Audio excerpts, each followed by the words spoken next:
la Sala Constitucional de Colombia. Pisó una mina, perdió sus piernas, casi también pierde su vida y su derecho a la justicia. La Corte Constitucional de Colombia revivió una demanda de un sargento del ejército mutilado en una explosión en medio del monte, cambió su vida para siempre. En julio del 2015, durante una operación militar en Chaparral, la Corte Constitucional de Colombia revivió una demanda de un sargento del ejército mutilado en combate. Bogotá, 15 de enero del 2026. Una explosión en medio del monte cambió su vida para siempre. En julio del 2015, durante una operación militar en Chaparral, Tolima, el sargento del ejército Santiago avanzaba con su unidad cuando activó una mina antipersonal enterrada por grupos armados ilegales. El estallido fue brutal. En segundos perdió ambas piernas y sufrió múltiples lesiones que lo dejaron inconsciente y al borde de la muerte. Imagínense ustedes entonces cómo fue esta tragedia, cómo fue este suceso para este sargento, para este soldado del ejército y para su familia. Porque cuando a una persona le sucede algo grave, un daño, no solamente sufre esa persona, sino que el sufrimiento es para todo el entorno familiar. Mientras era evacuado de urgencia y luchaba por sobrevivir, su familia y su esposa y sus hijos comenzaban una batalla, entender qué había pasado y cómo seguir ahora en adelante. Meses más tarde, cuando Santiago apenas empezaba su recuperación, él y su familia presentaron una demanda de reparación directa contra el Estado. Pero el Juzgado Noveno Administrativo de Ibagué y luego el Tribunal Administrativo de Tolima rechazaron el caso por una razón fría y matemática. Dijeron que la demanda había sido presentada fuera del tiempo legal, o sea, había operado la caducidad. La caducidad es cuando la ley da un plazo para que la demanda sean intentadas dentro de un plazo. Entonces, si esa demanda no se presenta dentro de ese lapso, opera lo que llamamos caducidad. Se pierde ese derecho, que eso fue lo que sentenciaron los tribunales de primera instancia, en este caso de Santiago, allá en Colombia. Según los jueces, el plazo debía contarse desde el mismo día de la explosión. Para ellos, Santiago ya sabía desde ese momento la magnitud del daño, pero la realidad era otra. Santiago se encontraba hospitalizado, se encontraba mutilado, se encontraba en shock. Santiago estaba hospitalizado con amputaciones traumáticas, afectación emocional severa y sin condiciones físicas ni mentales para iniciar un proceso judicial. Imagínense ustedes, vamos a reflexionar qué estado de ánimo podrá tener una persona que le acaba de explotar una mina personal en todo su cuerpo y lo ha mutilado. Estuvo a punto de perder su vida. Entonces, imagínense ustedes cuál podría ser su estado de ánimo. En ese momento y con esa decisión, la familia quedó en el aire, sin reparación, sin respuesta. Ante lo que consideraron una injusticia, Santiago y su familia acudieron a la acción de tutela, lo que nosotros llamamos en Venezuela un amparo constitucional. El caso llegó a la Sala Tercera de Revisión de la Corte Constitucional de Colombia, integrada por los magistrados Vladimir Fernández Andrade, por Enrique Ibáñez Najar y la magistrada Lina Marcela Escobar Martínez, quien presidió la decisión. Y allí la historia dio un giro. La Corte fue clara: no se puede exigir justicia a quien apenas pudo sobrevivir. En la sentencia T-459 del 2025, la Corte protegió los derechos fundamentales de este sargento y su familia. Aunque reconoció que en general las acciones de reparación directa sí tienen término de caducidad, incluso en contexto de violaciones graves, advirtió algo esencial. La Corte aplicó el criterio según sentencia SU 312 del 2020, en donde la Corte Constitucional precisó que el término de caducidad del medio de control de reparación directa en casos relacionados con delitos de lesa humanidad o crímenes de guerra no debe contarse automáticamente desde la ocurrencia del hecho, sino desde que la víctima tiene conocimiento cierto de la posible participación del Estado y se encuentra en condiciones materiales para ejercer el derecho de acción. De allí que ese plazo no puede contarse automáticamente desde el día del hecho, cuando la víctima está inconsciente, está mutilada y está hospitalizada. Al revisar la sentencia de tutela de instancias que negaron el amparo, la Sala Tercera de Revisión precisó que no se configuró un desconocimiento del precedente fijado en la sentencia de unificación proferida por la Sala Tercera del Consejo de Estado el 29 de enero del 2020 en lo relativo a la procedencia general del término de caducidad del medio de control de reparación directa.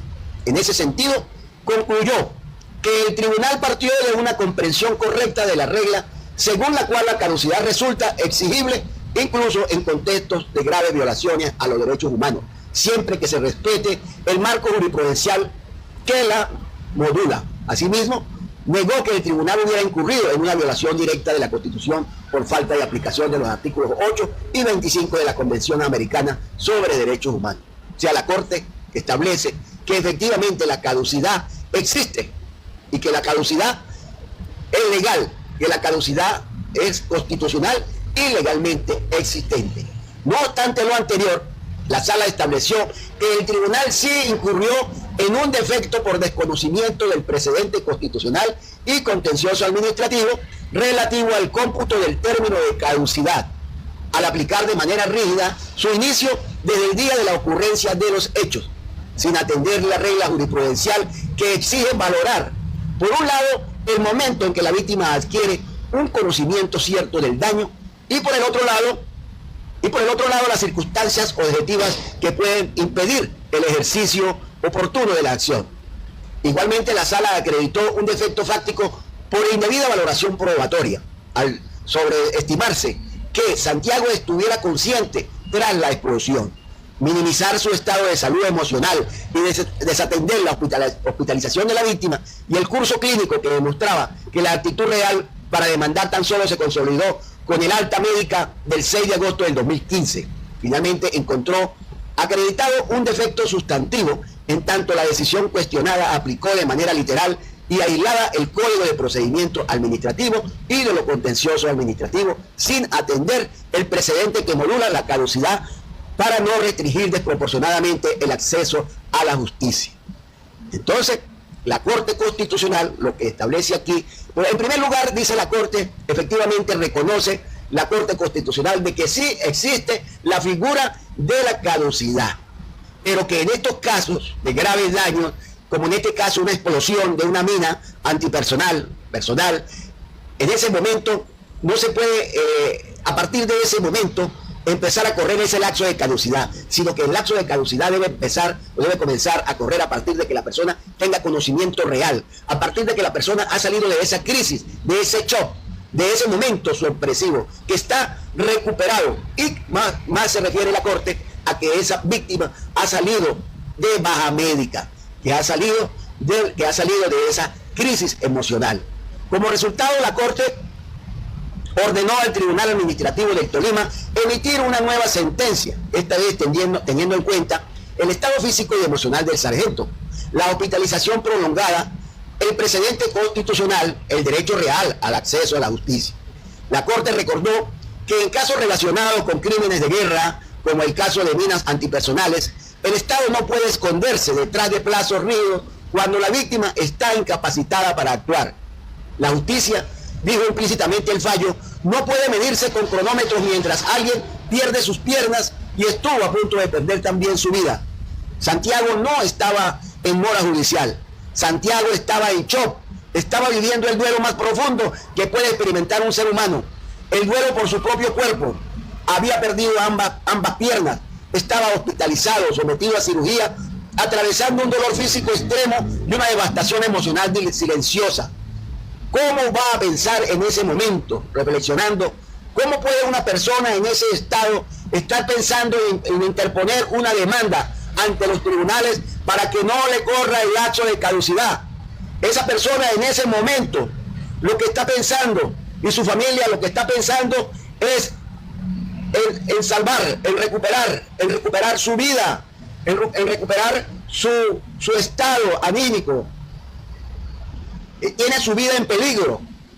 Mal pudiera una persona en ese momento estar pensando en demandar unos daños que hasta el momento se están empezando a suceder. Porque recordemos que en estos casos de estos accidentes extremos, estos son daños que van sobreviniendo. Entonces no se tiene en ese momento, pienso yo, ni siquiera un cálculo exacto de hasta dónde llega el daño.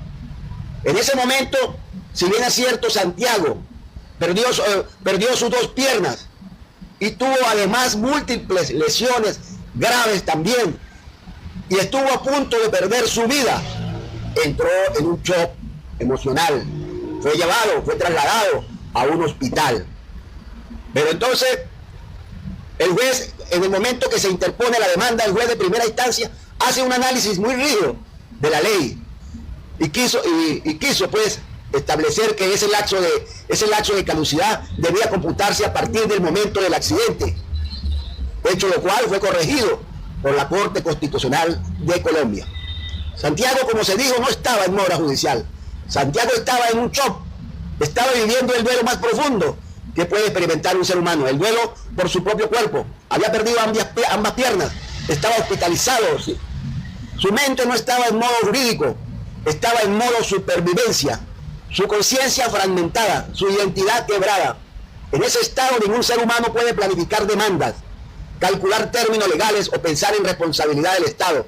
Exigirle una acción procesal inmediata es clínicamente imposible, jurídicamente irrazonable y humanamente cruel. Mientras tanto, su familia también estaba rota. Una esposa convertida de golpe en una cuidadora permanente, pasar de un estado normal a una tragedia de esta magnitud, de su padre, de ser una persona, un soldado activo, a estar hospitalizado, con graves heridas y sin piernas. El hogar entrando en una emergencia emocional y económica. Ese no es un escenario de acceso a la justicia. Ese no es el momento de que una persona pueda estar pensando en interponer una demanda ante tribunales. Ese es un momento en que se está luchando contra la muerte. Salvar su vida era el objetivo en ese momento. Ese es el escenario de acceso a la justicia. Es un escenario de colapso humano. Por eso el 6 de agosto del 2015 no es solo una fecha médica, es el momento en que Santiago recupera su estabilidad, conciencia narrativa y capacidad real para comprender que su daño es permanente. Ese es el verdadero inicio del tiempo jurídico. En el momento que fue dado de alta del hospital, que entra en razón, que puede medir el tiempo. Antes de eso solo había un trauma. Y la Corte lo entendió así, con claridad. El reloj del derecho no puede empezar a correr mientras el arma está rota. Este caso no es solo de imputación física, es de daño existencial, de pérdida de proyecto de vida, de identidad fracturada por la guerra. La justicia constitucional existe precisamente para eso, para impedir que el formalismo mate dos veces a la víctima. Primero el hecho, el suceso, la tragedia, y luego la injusticia. Primero con la mina y luego con el expediente. Doble víctima. Y muchos se preguntan, y muchos nos preguntamos, si Santiago y cuántos otros soldados en esa situación que han quedado mutilados en una operación militar, que son víctimas de una mina antipersonal y otras formas de sucesos, si el Estado sabe perfectamente lo ocurrido, ¿por qué tuvo que demandar? ¿Por qué no hubo un pago voluntario sin tener que recurrir a la justicia, a los tribunales? Aquí tenemos la respuesta. La respuesta es dura, pero es real, porque el Estado no repara de oficio. Esa es la respuesta, que los abogados la entendemos fácilmente, que el Estado no paga de oficio. El Estado no indemniza automáticamente, aunque se conozca el daño y aunque el daño sea evidente, aunque hayan informes militares, historias clínicas, actas de operaciones y pruebas de sobra, la administración solo reconoce responsabilidad cuando un juez la declara. Antes de eso, todo se reduce a trámites internos, comités, informes y silencios. No basta perder las piernas en servicio, no basta arriesgar la vida por la nación. Jurídicamente Santiago seguía siendo solo un número de expediente. Por eso tuvo que demandar, porque la reparación integral no nace sola, se conquista en tribunales, porque sin sentencia no hay una indemnización. Debe existir esa mediación, esa indemnización, esa declaración de un juez para que el Estado pueda pagar, para que el Estado pague, para que el Estado reconozca el daño. porque el sistema está diseñado para que la víctima pruebe el daño, pruebe el nexo, pruebe la responsabilidad, aun cuando el hecho ocurrió bajo mando estatal. Y mientras tanto, el soldado amputado espera prótesis, espera ayuda, espera respuestas. Esto no es caridad, es responsabilidad patrimonial del Estado, es daño antijurídico, es obligación constitucional, pero sin proceso judicial esa obligación queda dormida. Por eso Santiago tuvo que acudir a la justicia, no por ambición, sino por supervivencia, porque cuando el Estado no repara voluntariamente, el único camino que queda es demandar. Y aquí viene lo más grave: intentar cerrarle ese camino por un formalismo de fechas habría sido una segunda mutilación. Esta vez, una mutilación jurídica. Por eso la Corte intervino, y corrigió, porque la justicia existe para proteger al herido, para proteger a la víctima, no para esconderse detrás del calendario y de los formalismos inútiles. El Estado necesita una sentencia de un juez, porque jurídicamente el Estado no puede declararse culpable a sí mismo de manera automática. Parece absurdo, pero así funcionan los sistemas, así funciona el sistema. Dentro del aparato estatal existen dos mundos distintos: un mundo administrativo y otro mundo judicial. La administración pública solo puede pagar cuando existe un título jurídico válido, es decir, una sentencia, una conciliación judicial o un acuerdo aprobado por un juez.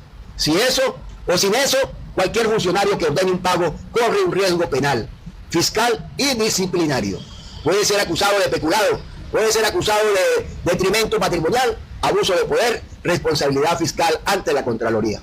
Por eso ningún director, ningún ministro, ningún funcionario, ningún comandante puede decir simplemente páguenle al sargento. Necesitan un respaldo judicial. Ahora vayamos más profundo. El Estado opera bajo el principio de la legalidad estricta. Todo gasto público debe tener una causa legal, un soporte probatorio, una orden jurisdiccional. No basta la compasión, no basta el hecho evidente. Debe existir una declaración formal de responsabilidad patrimonial. Eso solo lo puede hacer un juez a través de una sentencia. Existe otro elemento clave: la presunción de legalidad de los actos del Estado. Mientras un tribunal no diga lo contrario, el Estado parte de la idea de que actuó correctamente, aunque el daño sea brutal, aunque haya amputación, aunque haya minas. Eso se llama privilegio de autotutela administrativa. Solo el Poder Judicial rompe esa presunción. Y hay algo todavía más crudo: el sistema está diseñado para proteger primero al erario público y luego a la víctima. Por eso exige demanda, pruebas, peritajes, alegatos y finalmente una sentencia. Recién al final aparece la reparación. En términos simples, Santiago no demandó porque quiso, demandó porque el sistema lo obliga a demandar, porque sin juez, sin decisión, no hay responsabilidad. Sin responsabilidad no hay pago, y sin pago no hay prótesis, ni tratamiento, ni dignidad. Desde una visión constitucional moderna, esto es una tensión permanente. Por un lado, la protección del dinero público y por otro lado, los derechos humanos. La Corte en este caso inclinó la balanza hacia el ser humano. Eso es lo correcto. Conclusión muy clara: el Estado necesita una sentencia porque solo así convierte un daño humano en una obligación jurídica y exigible. Antes de eso, la tragedia existe, pero la deuda no. El diseño por el cual el Estado necesita una sentencia del juez para pagar un daño causado por su acción u omisión.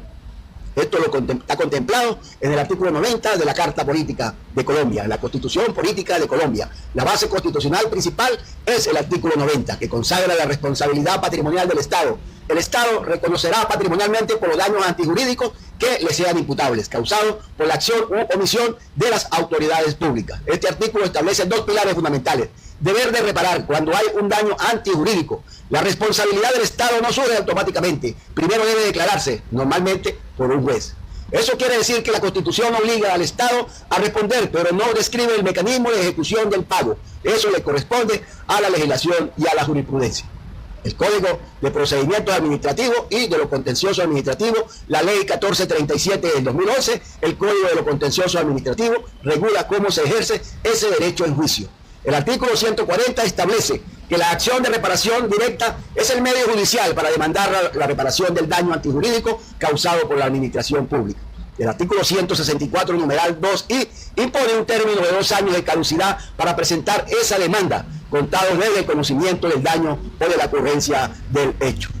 En este caso, la Corte corrigió y dijo que era en el momento en que la víctima estaba consciente en el momento que la víctima ya había sido dada de alta del hospital. Pero lo más importante es que esta acción solo presenta ante un juez, porque el Código de Procedimientos Administrativos es la ley que define qué, cómo y ante quién se ejercen estos derechos. Este diseño legal es la razón por la cual no hay pago automático del Estado, sin antes mediar un proceso jurisdiccional a través de una demanda. La sentencia del juez, en este caso del juez administrativo, genera el título ejecutorio que obliga al Estado a pagar. Principio de legalidad y de separación de funciones. En el sistema jurídico colombiano reina el principio de la legalidad. Los gastos públicos solo pueden hacerse dentro de lo que la ley autoriza. Ningún funcionario puede ordenar un pago sin título jurídico válido.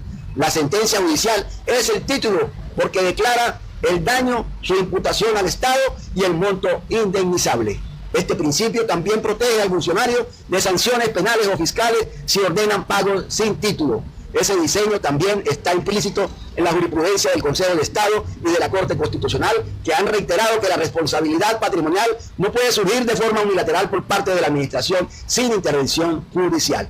La jurisprudencia ha desarrollado el alcance de este artículo 90 y el funcionamiento del sistema. La responsabilidad patrimonial se configura cuando hay un daño antijurídico imputable al Estado y con relación de causalidad entre el hecho y el perjuicio. Esto debe ser declarado por los jueces a través de la acción de reparación directa. La sentencia hace exigible la obligación del Estado porque convierte ese derecho abstracto de reparación en un derecho exigible con fuerza de cosa juzgada.